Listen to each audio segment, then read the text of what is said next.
আওয়ামী লীগের যুগ্ম সাধারণ সম্পাদক মাহবুবুল আলম হানিফ সহ আরও 3 জন অর্থাৎ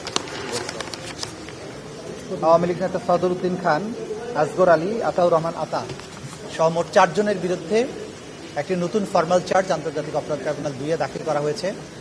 সেটার উপরে আজকে শুনানি অনুষ্ঠিত হয়েছে। অপরাধ আমলে গ্রহণের জন্য প্রসিকিউশনের পক্ষ থেকে প্রেয়ার করা হয়েছে। আদালত আগামীকালকে এটার উপরে আদেশ দেবেন বলে জানিয়েছেন।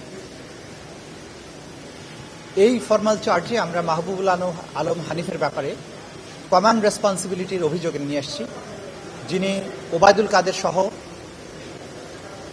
এই আন্দোলনকারীদের জবাব দেওয়ার জন্য ছাত্রলীগ যথেষ্ট এই প্রেস কনফারেন্সে তিনি নিজে উপস্থিত ছিলেন এবং সেখানে ষড়যন্ত্র প্লাস 29শে জুলাই কুষ্টিয়াতে আওয়ামী লীগের একটা অনুষ্ঠান করে মিটিং করে সেখানে আন্দোলনকারীদের দমনের ব্যাপারে তিনি যে ষড়যন্ত্র করেছিলেন বা আদেশ দিয়েছিলেন সেটা আরেকটা চার্জ, এবং কুষ্টিয়া শহরে 6 জনকে হত্যার দায়ে তৃতীয় যে চার্জ, এই 3টি চার্জ এনে তার বিরুদ্ধে এই ফর্মাল চার্জটা দাখিল করা হয়েছে।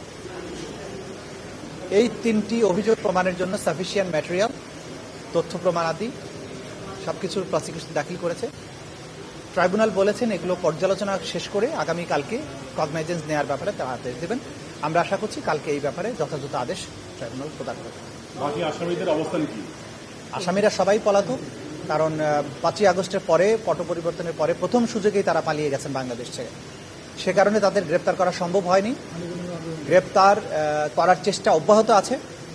যখনই তাদের গ্রেপ্তার করা যাবে তখনই তাদেরকে আদালতের উপস্থিত করা হবে, এবং তারা যদি উপস্থিত না থাকেন তাহলে আইন অনুযায়ী পরবর্তী পদক্ষেপ গ্রহণ করা হবে।